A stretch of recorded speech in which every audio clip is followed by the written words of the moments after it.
आपका स्वागत है क्रीपी संडे के एक नए कहानी में।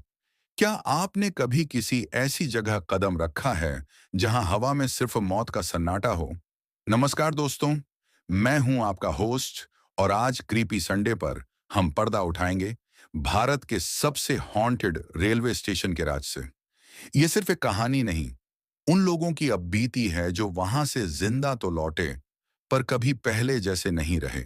आज आशीष सुबह से ही बहुत खुश था क्योंकि एक बड़े लंबे अरसे के बाद उसको घर जाने के लिए दिवाली की छुट्टी मंजूर हुई थी।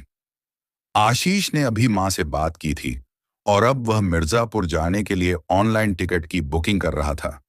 लेकिन आशीष थोड़ा सा परेशान था क्योंकि उस दिन गुजरात से मिर्जापुर तक जाने वाली सारी ट्रेनें बंद चल रही थीं। काफी देर खोजबीन करने के बाद जब आशीष को कोई ट्रेन नहीं दिखाई दी, तब उसने थक हार कर फैसला लिया कि कल सुबह घर के लिए निकलते हैं। आज का दिन जैसे तैसे निकल गया। रात होने को आई थी। आशीष सोने की तैयारी कर रहा था और अंदर ही अंदर काफी खुश भी था कि कल घर जाने के लिए जरूर कोई ना कोई ट्रेन मिल जाएगी।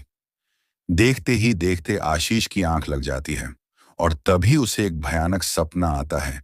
स्वप्न में वह देखता है कि वह किसी ऐसे ट्रेन में सफर कर रहा है जिसमें पूरी तरह से आग लगी हुई है और आशीष के सामने वाली सीट पर बैठी एक लड़की को आग ने पूरी तरह अपनी आगोश में ले लिया है। लड़की दर्द के मारे चीख रही है, चिल्ला रही है और आशीष को उसकी मदद करने के लिए गुहार लगा रही है। पर आशीष जब तक कुछ कर पाता, तब तक उस ट्रेन में लगी भीषण आग ने उस लड़की को पूरी तरह से अपने आगोश में ले लिया। आशीष यह सब देखकर पूरी तरह से डर जाता है और सिर पर हाथ रखकर बैठ जाता है। अभी वह कुछ सोच पाता, इससे पहले उसी आग में से कोई अनजान हाथ निकलता है और आशीष को उस जलती हुई भीषण आग में अपनी तरफ खींच लेता है, जिससे आशीष की चीख बुरी तरह से निकल जाती है। आशीष का यह सपना यही टूट जाता है और आशीष एक झटके में उठकर बैठ जाता है। आशीष दीवार पर लगी घड़ी पर नजर डालता है तो देखता है अभी रात के 2:30 बज रहे थे। आशीष अपने माथे पर पसीने का एहसास होता है और जब वह अपने माथे को छूता है तब उसे समझ में आता है कि उसका माथा पूरी तरह से पसीने में लथपथ है। अब आशीष काफी डर जाता है और दोबारा सोने की उसे हिम्मत नहीं पड़ती। उसकी पूरी रात इस स्वप्न के अनजाने भय के साथ बीत जाती है और वह पूरी रात सो नहीं पाता। सुबह हो चुकी थी। आशीष नहा धोकर फ्रेश हो चुका था, पर वह अब भी रात के उसी भयावह सपने के बारे में सोच रहा था। उसे लग रहा था कि यह भयावह सपना कहीं हकीकत का रूप न ले। यही सोचकर आशीष अगले दिन घर निकलने की योजना बनाता है। रात होने को आई है, पर आशीष की आंखों से नींद कोसों दूर है। एक अनजाना भय उसको बार बार सता रहा है कि अगर कहीं आज मैं फिर सो गया तो वही स्वप्न देखने को ना मिल जाए। लेकिन यही सब सोचते सोचते आशीष की आंख कब लग जाती है उसको पता नहीं चलता। सुबह हो चुकी है। आशीष भी अपने बिस्तर से उठ गया है, पर आज वह बहुत खुश है क्योंकि आज उसे कोई ऐसा भयानक स्वप्न नहीं आया। आशीष अपना मोबाइल उठाता है और आज गुजरात से मिर्जापुर को जाने वाली ट्रेन की टिकट बुक करने लगता है। उसे एक ट्रेन जिसका नाम मिर्जापुर रेड एक्सप्रेस है, उस ट्रेन का स्लीपर टिकट बुक करता है। क्या आशीष का वह भयानक स्वप्न उसके वर्तमान से टकराएगा? क्या वह सपना जिसे आशीष ने देखा था सच तो नहीं साबित होगा उसके लिए? जानने के लिए हमारे साथ बने रहिए। अगला भाग शीघ्र। आशीष ने टिकट बुक कर लिया था। शाम को 4 बजे की ट्रेन थी। शाम को 4 बजने वाले थे। आशीष स्टेशन पर खड़ा अपने पुराने दिनों की कुछ फोटो अपने फोन में देख रहा था। तभी किसी लड़की की आवाज उसकी कानों में सुनाई पड़ी। आशीष ने पीछे पलट कर देखा तो पीछे एक बेहद ही खूबसूरत, मासूम और लंबे बालों वाली लड़की खड़ी थी। मिर्जापुर के लिए ट्रेन कितने बजे तक आ जाएगी? उस लड़की ने आशीष से पूछा। समय तो 4 बजे का ही दिखा रहा है, पर मुझे लगता है थोड़ी लेट में आ सकती है। आप भी वहीं जा रहे हैं क्या? लड़की ने फिर पूछा। जी, मैं भी मिर्जापुर ही जा रहा हूं, वहीं पर मेरा घर है।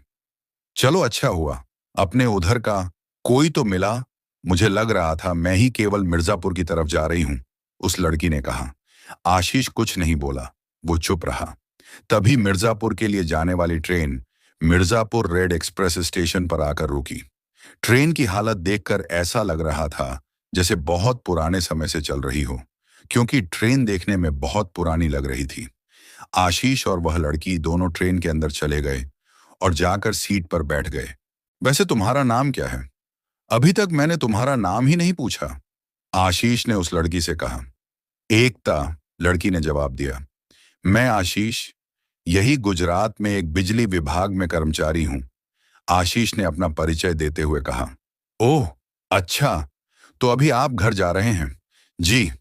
ट्रेन चल पड़ी थी और दोनों एक दूसरे के साथ बातचीत में मशगूल हो गए थे। शाम को 7 बजे बज रहे थे।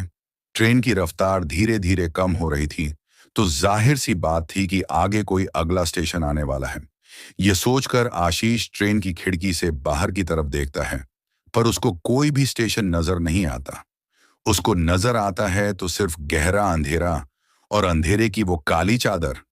आशीष अपना फोन निकालता है और ट्रेन की लाइव लोकेशन चेक करने लगता है, पर अचानक से ही उसके फोन का नेटवर्क पूरी तरह से चला जाता है और वह ट्रेन की लाइव लोकेशन चेक नहीं कर पाता।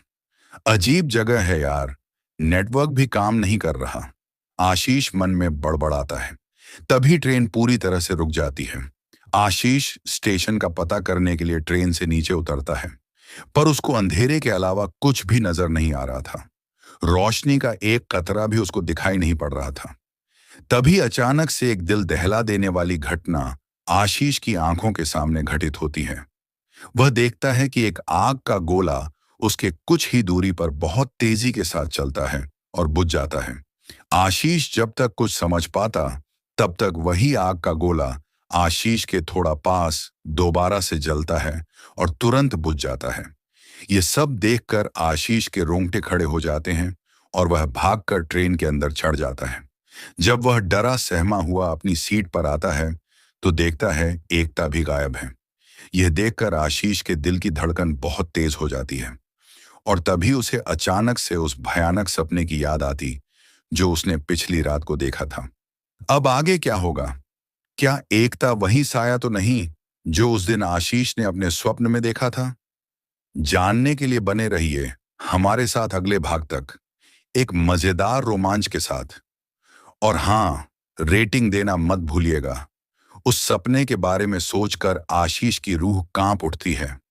हे भगवान, कहीं यह सपना सच तो नहीं हो गया? आशीष डर के मारे मन में बड़बड़ता है। ईश्वर मेरी मदद करो। वह ईश्वर से आंख बंद करके प्रार्थना कर ही रहा होता है, तभी एक अनजान हाथ उसके कंधे पर आकर पड़ता है। आशीष बुरी तरह से चौंक जाता है और पीछे देखता है, तो देखता है तो एकता उसके पीछे खड़ी थी। क्या हुआ आशीष, इतने डरे हुए क्यों लग रहे हो? एकता आशीष से पूछती है। ए ए एकता, तुम? आशीष हकलाते हुए एकता से पूछता है। कहाँ चली गई थी एकता? मैं बाथरूम गई थी। पर तुम इतने डरे हुए क्यों हो? मैंने अभी जलता हुआ आग का एक गोला देखा है जो काफी डरावना था। आशीष दुर्घटना के बारे में एकता को पूरी बात बताता है। यह सुनकर एकता भी चौंक जाती है। एकता उसको वह जगह दिखाने के लिए आशीष से कह रही है। तभी ट्रेन के चलने की हॉर्न सुनाई पड़ती है और ट्रेन धीरे धीरे चलने लगती है। आशीष और एकता दौड़कर ट्रेन के दरवाजे तक आते हैं, लेकिन तब तक ट्रेन उस जगह से काफी आगे निकल आती है और आशीष एकता को वह जगह नहीं दिखा पाता। आशीष और एकता दोनों चुपचाप ट्रेन में बैठे हुए हैं। आशीष बुरी तरह से डरा सहमा हुआ है, जबकि एकता अपने फोन में कुछ पढ़ रही है।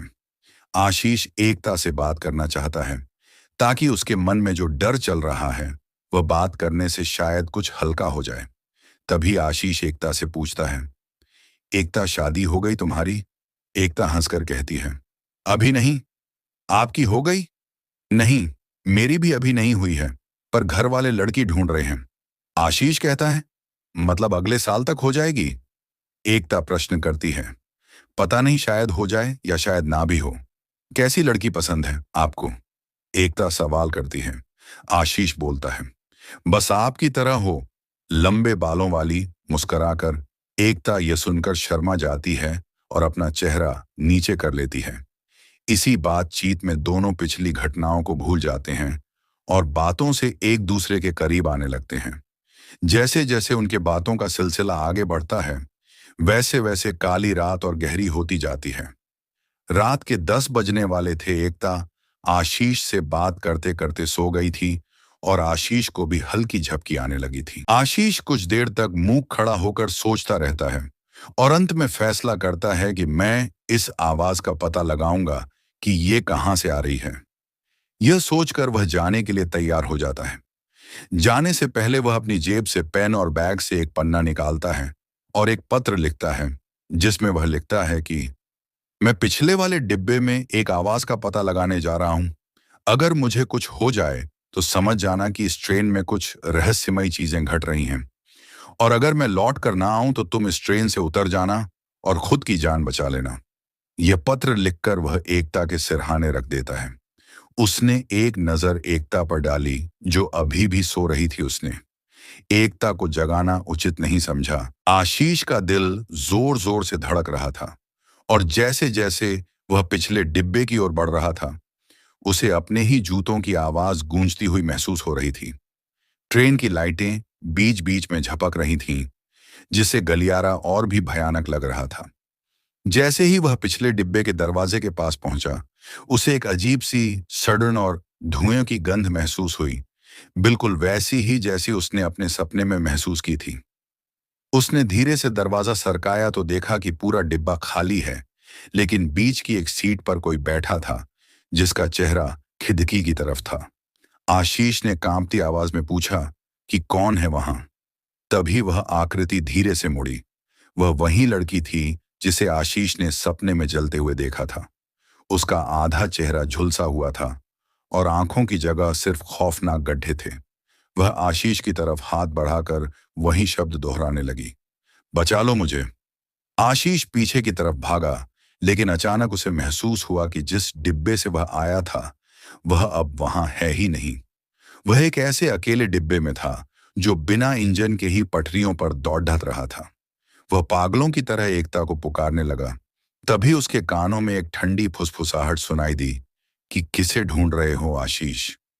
आशीष ने मुद्द कर देखा तो उसके सामने एकता खद्दी थी, लेकिन उसकी आंखों में अब वह मासूमियत नहीं थी।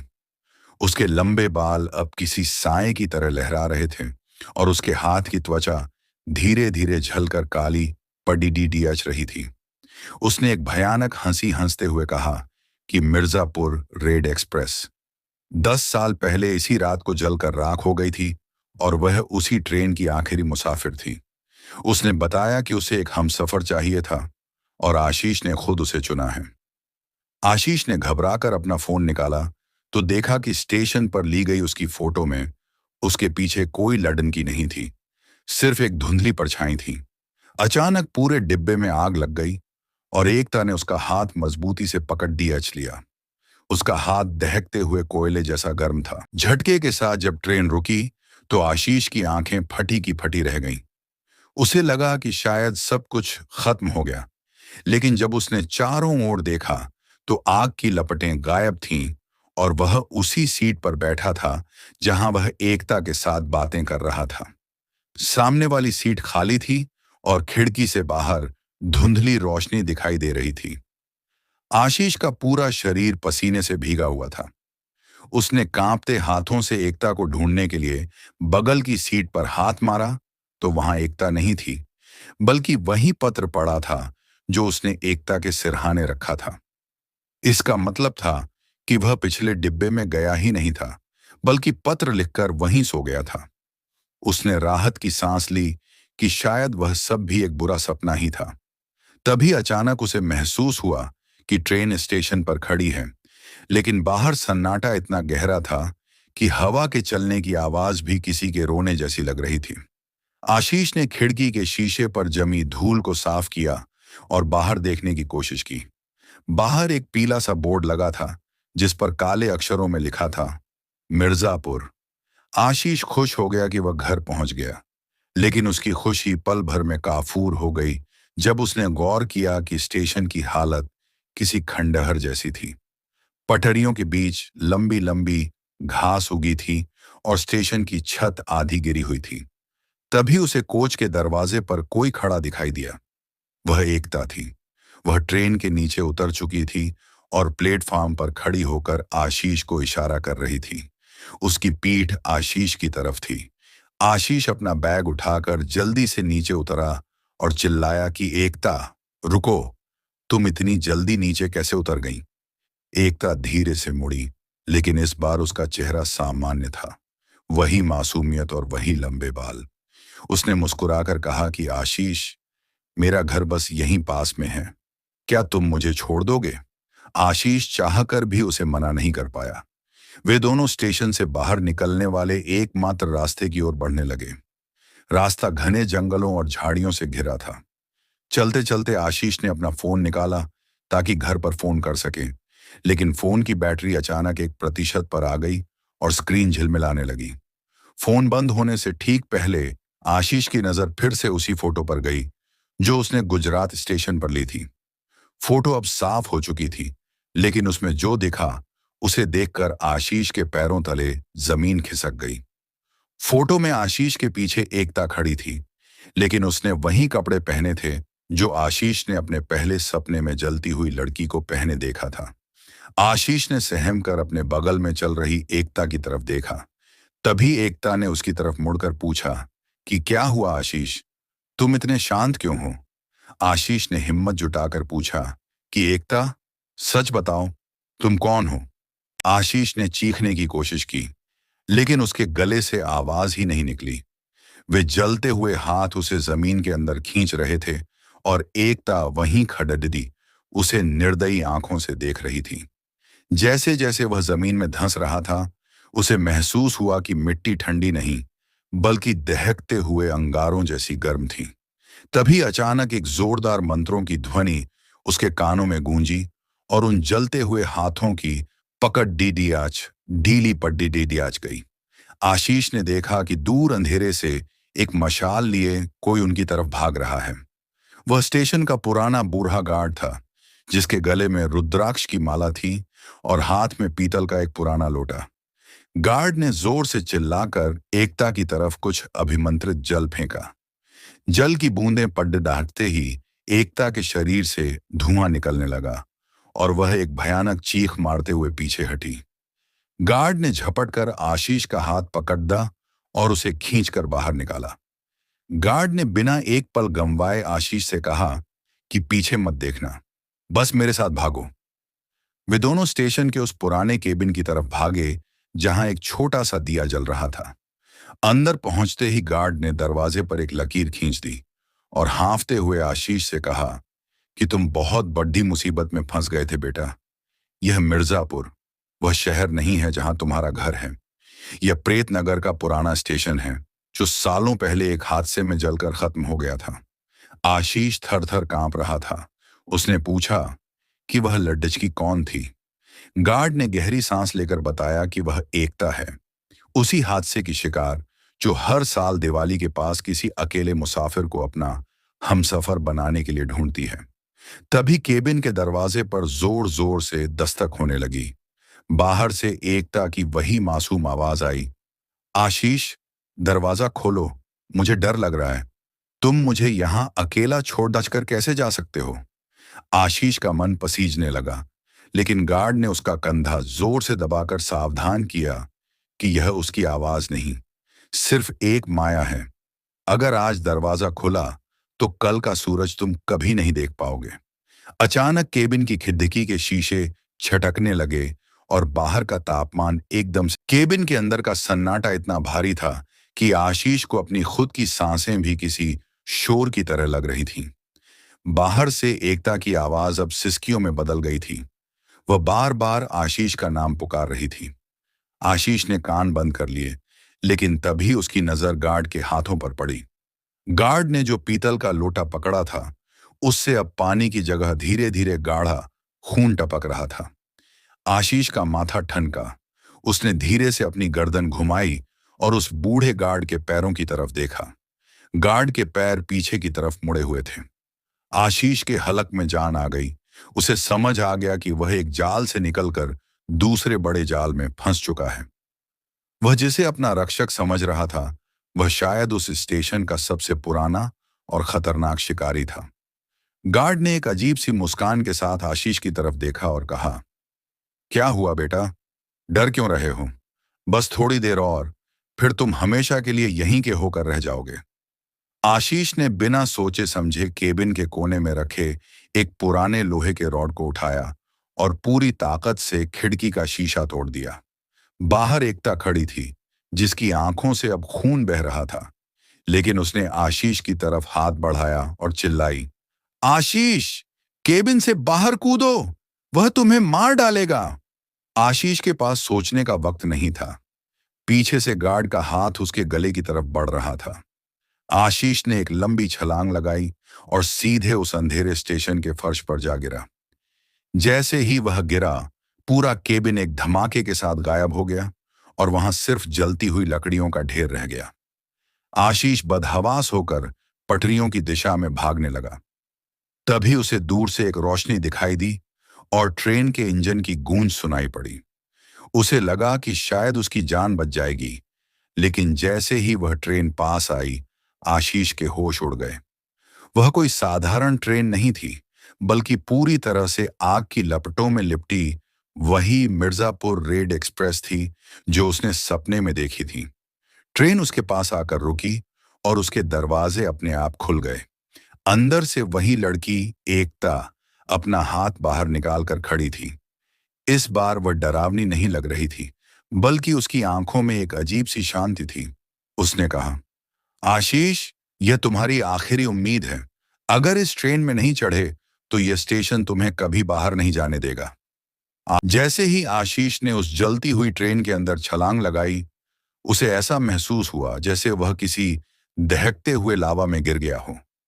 लेकिन हैरानी की बात यह थी कि आग उसे जला नहीं रही थी, बल्कि उसके शरीर के अंदर जमे उस डर को पिघला रही थी। अचानक ट्रेन के अंदर का नजारा बदल गया। वह पुराना और टूटा हुआ डिब्बा अब बिल्कुल नया और चमकता हुआ दिख रहा था। सामने वाली सीट पर एकता बैठी थी, लेकिन वह वैसी ही दिख रही थी जैसी वह स्टेशन पर पहली बार मिली थी, सुंदर, शांत और मासूम।